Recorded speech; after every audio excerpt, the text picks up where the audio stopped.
Hello guys, once again it's Matt and today we have another video. Thank you all the members, all the Patreons. Make sure to subscribe and let's test it out a little bit of the new matchmaking, or better, the new BRs. So we are here a little bit with the IS2 and to show a little bit of how it is. You know, I gotta be honest guys, it is a mix of feelings, to be honest. I think it, at one point, at a certain point of view, it is the best, or one of the best changes that they did for a long time in BRs, you know.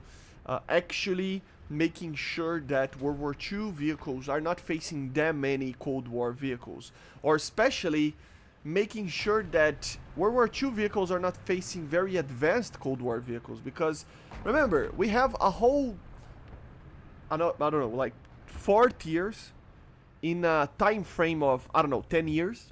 And then we have like 2 tiers in a time frame of, I don't know, 30 years, 40 years, 50. You can even consider more, because there are some tanks in 3 ranks over there that are like from 2010 and something, 2016.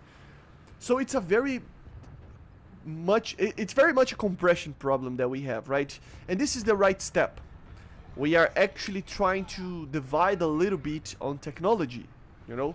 So it's a very good change, and you can see it on the IS2 here. I got the IS2 because it is a 6.3 vehicle, and to be honest, I really enjoy driving it. I think it's a very, the gun is very powerful, you know? It's almost every time a hit kill if you know where to shoot, you know? So it has its problems, but it is an amazing tank, and you will see some post-war tanks like the 2S3M over there, which is an artillery piece from the Cold War, right? But still, even with that, you can still get a lot of, you know, the majority of the tanks will be World War II. So in that regard, is a very good change, and this video is to actually test it out a little bit of that, you know. But at the same time, I don't think it's enough. I think it's just the first step in this BR decompression kind of line of thinking. They are already doing a lot of things with the economy and stuff, so this one is just another one that it needs to be done. And I understand where Gaijin comes from. I mean, it's old business, right? It's old talking points. You know, like QE times versus BR decompression, right? It's always. I mean, the majority of the problems with the game comes down to that, imbalancing factors. So it's quite problematic, right? So they need to do more of these, and so it feels like it's in the right step, but it's not enough, because this should be lined up together with a major change in the higher tiers as well. So not a major change, but a big change in the sense of amount of tanks, and all those tanks getting a slightly higher BR as well. I think that will make it a lot easier to balance it, and it's already in the aircraft. So the matchmaking, if you want to actually take a very advanced aircraft, is already kind of going into that direction, right, of higher BRs. So why not just add the 12.0 BR for tanks, you know? It would make it a lot easier for them, I think, to actually just decompress in general and do this type of thing that they're doing with it. And don't get me wrong, I always am considering this change that happened today as a decompression, although it isn't very much one, right? I call it a decompression because they're basically dividing a little bit more the more advanced types of aircraft, tanks that you would see in the Cold War with the World War II ones. But it's still, like, it's not a proper decompression. It just helps a little bit dividing it, the types of vehicles. But yeah, I played some matches over here with the 6.3 BR in mind, because especially the 6.3, it's kind of those BRs that is pretty, like, on the mix there of having some ATGM sometimes, and you know, like the BMP1, and having some heat rounds as well and stuff. So it makes it a very hard BR sometimes to actually play, especially if you get an up tier, or used to be.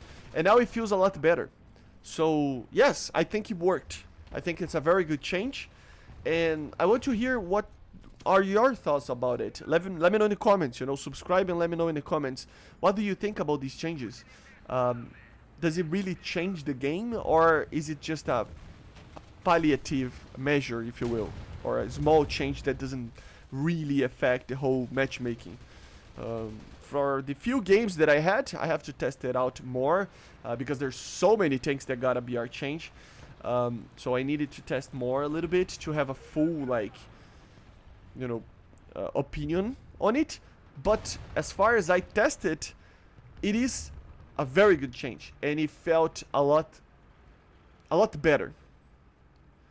Like, it's not something that will completely change the game, but for the people that are really paying attention, you will see less Cold War vehicles fighting against your IS-2 or something like that, right? Or not even an IS-2. I mean, I'm taking a very small BR, like, not small, but it is one of the major ones.